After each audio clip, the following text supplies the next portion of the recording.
Study IQ IAS, अब तैयारी हुई अफोर्डेबल।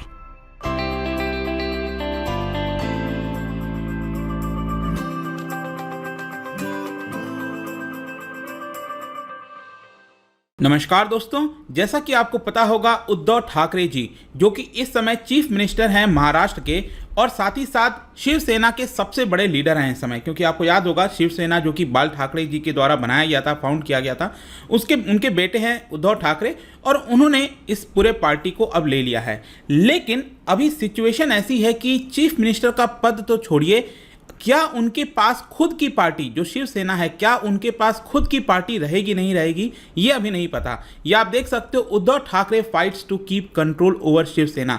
तो एग्जैक्टली पूरा मामला है क्या, यहां पर क्यों ये जो पार्टी है वो उद्धव ठाकरे से जा सकती है और इलेक्शन कमीशन का नियम क्या कहता है। आज के डेट में आपको पता है जो शिंदे हैं उन्होंने रेबल कर दिया है शिवसेना के अंदर, तो क्या जो पूरी पार्टी है क्या वो उनके पास चली जाएगी, उद्धव ठाकरे के पास जाएगी, इसको थोड़ा सा मैं आपको बताने की कोशिश करूंगा। चलिए आगे बढ़ते हैं, लेकिन उसके पहले ध्यान रखना है आपको, अगर आप यूपीएससी की तैयारी कर रहे हैं, कोर्सेज को लेना चाहते थे तो एक बहुत अच्छा मौका है अभी भी आपके पास। लाइव फाउंडेशन बैच जो कि ऑलरेडी 20 जून से स्टार्ट हो गया है, इसके अंदर एडमिशन 25 जून को क्लोज हो जाएगा।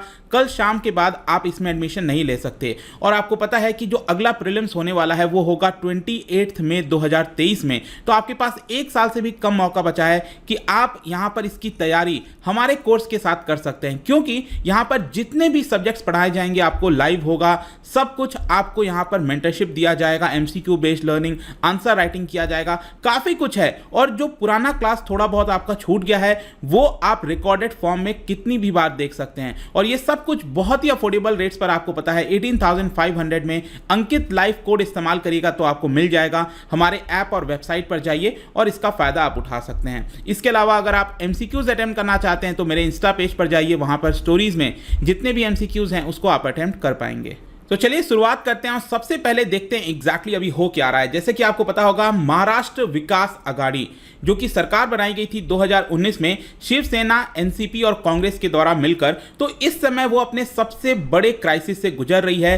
क्या वो अपनी सरकार बचा पाएगी नहीं बचा पाएगी नहीं पता, लेकिन स्पेशली जो प्रॉब्लम है वो है शिवसेना के अंदर, क्योंकि इनसाइड शिवसेना पार्टी के खुद के अंदर यहां पर एक काफी बड़ा रेबल हुआ है और ये किया गया है by strong man Eknath Shinde, काफी बड़े मास लीडर हैं। और जो मेन रीजन यहां पर यह बताया जा रहा है रेबल करने का, वो एक तो यह है कि जो चीफ मिनिस्टर उद्धव ठाकरे जी हैं वो एक्सेसिबल नहीं है, वो यहां पर मिल नहीं पाते लोगों से, और इसी की वजह से एक बड़ा कारण बताया जा रहा है। दूसरा कारण यह है कि उनके जो बेटे हैं आदित्य ठाकरे, अब वो कहीं ना कहीं गवर्नमेंट के अंदर बहुत सारी चीजों में दखल देने लग गए हैं, ये एक दूसरा बड़ा कारण बताया जा रहा है। और तीसरा यह है कि यहां पर जो शिवसेना है वो कहीं ना कहीं अपनी जो पॉलिटिकल आइडियोलॉजी है, जो उनकी मेन आइडियोलॉजी है हिंदुत्व की, उससे वो बाहर जा रही है। तो इसकी वजह से जो वर्कर्स हैं, MLAs हैं, MPs हैं, वो नाखुश हैं। तो ये कुछ आपको देखने को मिलेगा। जहां तक एकनाथ शिंदे की बात है जिन्होंने इसको लेकर रिवोल्ट किया है पार्टी के अंदर, तो 40 MLAs के साथ आपको पता होगा इस समय गुवाहाटी के एक रिजॉर्ट में है। और जो टेंशन्स है वो लगातार इस पूरे गवर्नमेंट में बना हुआ है, क्योंकि एक जो सबसे बड़ी प्रॉब्लम मैंने बताया कि आइडियोलॉजिकली वो काफ़ी डिफरेंट हैं, जिनके साथ इस समय उनका गठजोड़ हो रखा है। यहाँ पर जो फाउंडेशन है वही काफ़ी ज़्यादा कमज़ोर था इस पूरे कोएलिशन गवर्नमेंट का।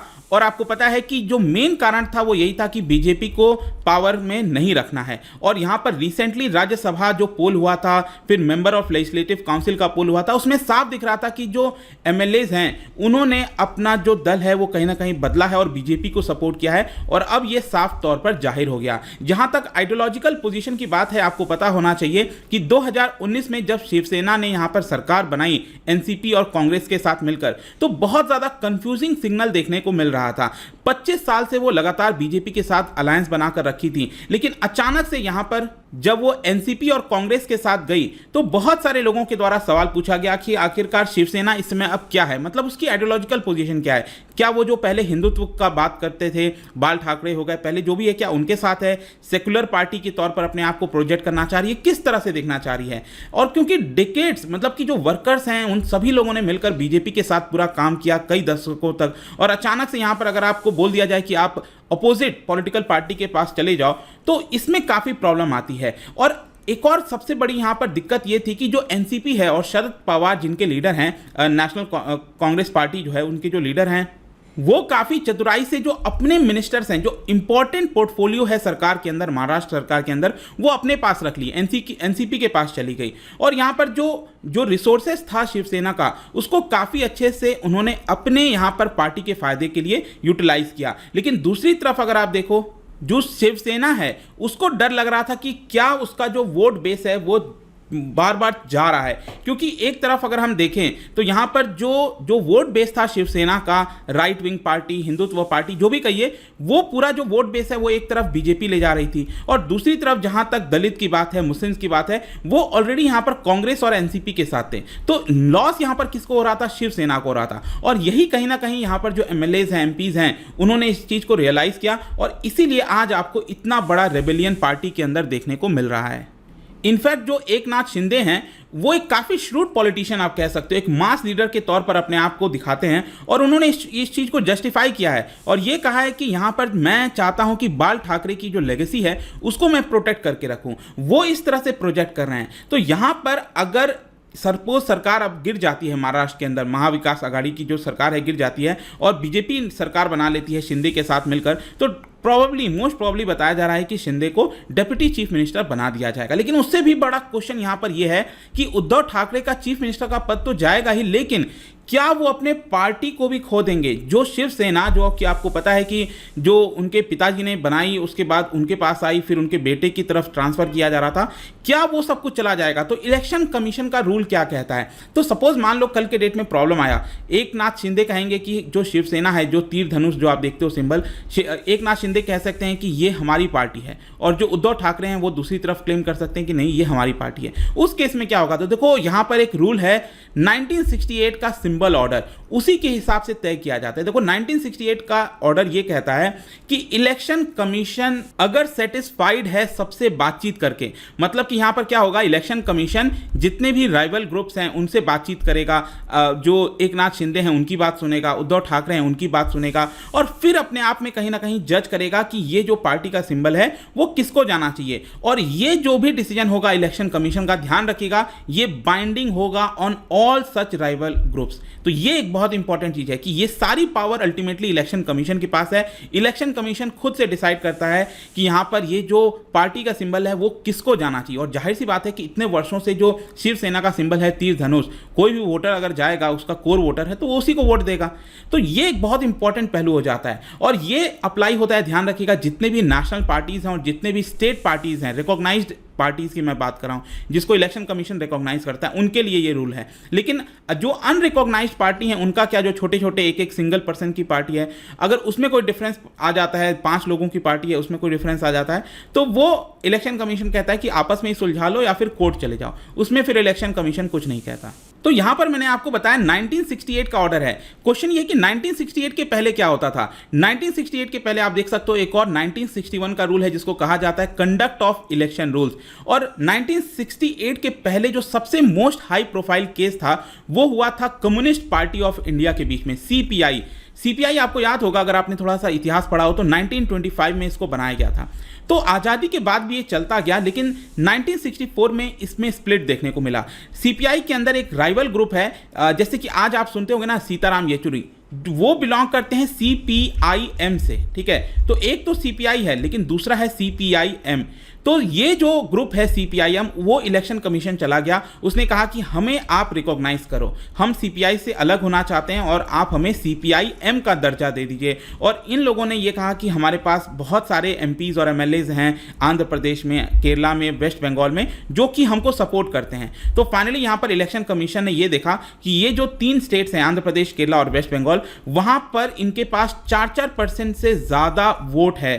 और finally election commission of India ने यहां पर सीपीआईएम को रिकॉग्नाइज कर दिया। तो 2 पार्टी हो गई, सीपीआई और सीपीआईएम। तो ये तो 1968 के पहले हुआ, लेकिन 1968 के बाद सबसे पहला केस कौन सा आता है, और वो मैं आपको बताऊं, बहुत ही फेमस है, इंडियन नेशनल कांग्रेस, जो आज के डेट में कांग्रेस पार्टी आप देखते हो, वो भी स्प्लिट हुई थी। आपको पता होगा कि 1969 में क्या होता है, प्रेसिडेंट डॉक्टर जाकिर हुसैन की मृत्यु हो जाती है। तो एक काफी टेंशन क्रिएट हो जाता है कि अगला प्रेसिडेंट, राष्ट्रपति कौन होगा देश का। तो यहां पर क्या क्या होता है कि कांग्रेस का जो ओल्ड गार्ड है, के कामराज, नीलम संजीव रेड्डी, तो ये जो लोग हैं वो लोग कहते हैं कि यहां पर जो नीलम संजीव रेड्डी हैं उनको हम प्रेसिडेंट बनाना चाहते हैं। लेकिन दूसरी तरफ जो इंदिरा गांधी हैं उन्होंने कहा कि नहीं, मैं चाहती हूं कि वाइस प्रेसिडेंट जो है वीवी गिरी, उनको यहां पर प्रेसिडेंट बनाया जाए। तो यहां पर क्या होता है कि कांग्रेस के अंदर जो पार्टी का समूह है उसमें ओल्ड गार्ड की ही चलती है, तो वो लोग अपनी तरफ से नीलम संजीव रेड्डी को खड़ा कर देते हैं। लेकिन दूसरी तरफ से इंदिरा गांधी जो है वो जानबूझकर इंडिपेंडेंट के तौर पर वीवी गिरी को खड़ा करती हैं और यहां पर पार्टी वर्कर से कहती हैं, मतलब जो भी एमपीज एमएलएज हैं जो कि प्रेसिडेंट के समय जो है पार्टिसिपेट करते हैं, जैसे कि आपको पता होगा अभी प्रेसिडेंशियल इलेक्शन होने वाला है, तो एमपीज और एमएलएज वहां पर चुनते हैं, उनको वोट करना होता है। तो यहां पर उन्होंने सभी कांग्रेस के एमपीज एमएलएज को धीरे से ये कह दिया कि आप अपने कंसेंस का बात सुनिए और वोट करिए। सबको पता था कि इंदिरा गांधी ने जानबूझकर इंडिपेंडेंट जो है वीवी गिरी को खड़ा किया है और एक्चुअल में यही हुआ, वीवी गिरी जो है वो जीत गए। और जाहिर सी बात है कि इंदिरा गांधी ने यहां पर व्हिप का उल्लंघन किया और इसीलिए यहां पर जो ओल्ड कांग्रेस है, ओल्ड गार्ड जो है, उन्होंने इंदिरा गांधी को पार्टी से ही निकाल दिया। जी हां, और फाइनली जाकर यहां पर जो केस बनता है वो ये है कि जो ओल्ड कांग्रेस है वो कांग्रेस ओ हो गई और जो नया कांग्रेस बना इंदिरा गांधी के लीडरशिप में उसको कांग्रेस आर बोला गया। सॉरी, ये जे लिखा है, ये गलत है, आर बोला गया बेसिकली, कांग्रेस आर। और आपको पता होगा कि यहां पर आप देखिए जो ओल्ड कांग्रेस है, कांग्रेस ओ, उसको ऑर्गेनाइजेशन बोला जाता है, तो उसको ये पहले वाला सिंबल ही कंटिन्यू किया गया, जो पेयर ऑफ बुलक्स आप यहां पर देख रहे हो। और जो इंदिरा गांधी है उनको नया सिंबल मिल गया गाय और बछड़ा का, ये आप देख पाओगे। तो यहां पर गाय बछड़ा की पार्टी इस तरह का बोला जाता था कांग्रेस को इंदिरा गांधी के अंडर में। तो और फाइनली 1977 में एक्चुअली, क्योंकि आप में से कई लोग सोच रहे होंगे कि अभी तो हाथ का सिंबल है कांग्रेस का, तो वो 1977 में गाय बछड़ा से चेंज करके हाथ का सिंबल कर दिया गया था। लेकिन यहां पर क्वेश्चन ये है कि जो इलेक्शन कमीशन है वो डिसाइड क्या कैसे करता है। देखो यूजुअली क्या होता है कि इलेक्शन कमीशन जो है वो यहाँ पर देखता है कि जो ऑफिस बेरर्स हैं, मतलब मान लो कांग्रेस है, बीजेपी है, उसके अंदर बहुत सारे ऑफिस के डेलीगेट्स हैं, बेरर्स हैं और एमपीज हो गए, एमएलएज हो गए, इतने सारे। तो यूजुअली अब ज़्यादातर यही होता है ना, जब भी कभी फैक्शंस में यहाँ पर टकराव आता है, पार्टी स्प्लिट होती है, तो यहाँ पर ज़्यादातर जो एमएलएज, एमपीज और ऑफिस बेरर्स हैं वो एक ही फैक्शन को यहाँ पर सपोर्ट करते हैं। आपको याद होगा मुलायम सिंह वाला पूरा मामला जो समाजवादी पार्टी में हुआ था। मुलायम सिंह एक तरफ थे और उनके जो बेटे हैं अखिलेश यादव वो एक तरफ थे। तो सभी लोगों ने लगभग अखिलेश यादव को सपोर्ट किया और अल्टीमेटली यहां पर जो सिंबल है, वो जो पार्टी, वो अखिलेश यादव को चली गई थी। तो यूजुअली तो वही होता है। लेकिन अगर मान लो इलेक्शन कमीशन को समझ नहीं आ रहा है, इलेक्शन कमीशन को लग रहा है नहीं, काफ़ी सारे लोग इनको भी सपोर्ट कर रहे हैं, कुछ लोग इनको भी सपोर्ट कर रहे हैं, तो उस केस में यहां पर फिर इलेक्शन कमीशन ज़्यादातर एमपीज और एमएलएज को देखती है कि एमपीज और एमएलएज जो हैं वो ज़्यादातर किसको सपोर्ट करें। मतलब पूरी तरह से प्रेरोगेटिव जो है वो इलेक्शन कमीशन के पास होता है। और इसमें एक बहुत फेमस केस आया था 1987 में AIADMK। आपको याद होगा कि ये AIADMK जो है वो अल्टीमेटली डीएमके से ही निकल कर आई थी और उसको फॉर्म किया था MG रामचंद्रन ने। MG रामचंद्रन की मृत्यु हो जाती है, आपको पता है 1987 में। तो यहाँ पर प्रॉब्लम ये आता है कि स्प्लिट हो गया पार्टी में। आज के डेट में आपको याद होगा कि हम जो चेहरा देखते हैं, जो कि आपको पता है कि जयललिता जी, उनकी मृत्यु हो चुकी है ऑलरेडी। तो MGR की जो वाइफ हैं जानकी, उन्होंने इसको क्लेम किया 1987 में कि AIADMK उनकी पार्टी होगी। लेकिन दूसरी तरफ जयललिता जो हैं वो कह रही थी कि नहीं, ये हमारी पार्टी होगी। तो जयललिता को ज़्यादातर जो पार्टी के ऑर्गेनाइजेशन वर्कर्स हैं, डेलीगेट्स हैं, वो सब सपोर्ट कर रहे थे। लेकिन उनकी वाइफ को, MGR की वाइफ को जो है MPs और MLA सपोर्ट कर रहे थे। तो ये वाला पूरा मामला भी कुछ उस समय देखने को मिला था। अल्टीमेटली किसी ना किसी प्रकार से चीज़ों को सुलझाया गया। तो इस तरह से इलेक्शन कमीशन के ऊपर बहुत सारी जिम्मेदारी आ जाती है कि वो अल्टीमेटली किसको देती है ये सिंबल, ठीक है। तो एक कोई फिक्स्ड रूल नहीं है, लेकिन यहाँ पर सारी जिम्मेदारी इसी के पास है। अब फाइनली कंक्लूजन क्या निकलता है? देखो अल्टीमेटली अब उद्धव ठाकरे को यहाँ पर अपना जो जमीन है उसको बचाने की कोशिश करनी होगी। अब हो सकता है कि उद्धव ठाकरे यहाँ पर सभी को कह दे कि ये ट्रेटर्स हैं, जिन्होंने भी रेबल किया है, कहा है कि ये ट्रेटर्स हैं और जो असली वारिस हैं, जो असली हकदार हैं शिवसेना के, वो खुद हैं, ऐसा वो अपने आप को प्रोजेक्ट कर सकते हैं। इन केस मान लो जो आपका शिंदे हैं, एकनाथ शिंदे, अगर वो 40 MLAs का सपोर्ट लेकर बाहर निकल जाते हैं 2/3 मेजॉरिटी से, तो जाहिर सी बात है कि वो लागू हो जाएगा, एंटी डिफेक्शन लॉ नहीं लगेगा। तो वो बेसिकली बीजेपी के साथ अगर सरकार बनाते हैं तो कहीं ना कहीं उद्धव ठाकरे को अब ये कोशिश करनी पड़ेगी कि वो जो पार्टी है वो अपने पास रख सकें। क्योंकि अगली बार क्या होगा कि जो शिंदे के जितने भी रेबल मिनिस्टर्स हैं, जो उनके पास MLAs हैं, वो यहाँ पर अब जब नेक्स्ट चुनाव लड़ेंगे तो उनको मुश्किल आएगा नेक्स्ट चुनाव लड़ने में। क्योंकि वो शिवसेना के टिकट से तो लड़ नहीं सकते और वो जाने जाते थे शिवसेना के टिकट के नाम से। तो ये सब प्रॉब्लम होगा, अब देखना होगा आगे क्या होता है। बीजेपी इस समय थोड़ा सा कॉशियस अप्रोच रख रही है, कुछ ज़्यादा बोल नहीं रही है, क्योंकि आपको याद हो बीजेपी ने एक बहुत बड़ी गलती की थी 2019 में। 5 बजे सुबह 5 बजे जो है यहाँ पर स्वेरिंग इन सेरेमनी करा दिया था, एनसीपी के साथ मिलकर कहीं ना कहीं जो है उसको तोड़कर स्वेरिंग इन सेरेमनी कराने की कोशिश की, लेकिन वो सफल नहीं हो पाया। अल्टीमेटली ये सब जाना पड़ा, देखते हैं आगे क्या होता है। बट आई होप कि ये जो पूरा मामला है उद्धव ठाकरे क्या शिवसेना लूज करेंगे नहीं, वो एक पहलू आपको अच्छे से समझ में आ गया होगा। जाने से पहले एक इंटरेस्टिंग क्वेश्चन, अभी मैंने आपसे नेशनल पार्टी और स्टेट पार्टी की बात की, क्या आप बता सकते हो प्रेजेंट में इस समय भारत के अंदर कितनी नेशनल पार्टी है, नेशनल पार्टी का स्टेटस कितने पॉलिटिकल पार्टीज को मिला हुआ है? इसका राइट आंसर आपको पता ही है, मेरे इंस्टाग्राम पर तो मिलेगा ही, वहां पर अगर आप नहीं हो कोई बात नहीं, टेलीग्राम से भी ले सकते हैं इसका सही उत्तर। मैं कई सारे जो एमसीक्यूज हैं वो यहाँ पर स्टोरीज में डालता रहता हूँ। बाकी अगर आपको पीडीएफ चाहिए तो टेलीग्राम पर आइए, अलग अलग सोशल मीडिया पर आप जुड़ पाओगे। और जैसा मैंने बताया, अगर आप यूपीएससी का कोर्स ज्वाइन करना चाहते हैं, सिर्फ 2 दिन आपके पास बचा है, जल्द से जल्द इसको ज्वाइन करिए। ऑलरेडी लाइव क्लासेस स्टार्ट हो चुकी हैं, use the code Ankit live हमारे ऐप और वेबसाइट पर, और इसका फायदा आप उठा पाओगे। आई होप कि वीडियो आपको पसंद आया होगा। मिलता हूं आपसे next time, till then thank you very much, see you soon. Study IQ IAS, अब तैयारी हुई अफोर्डेबल।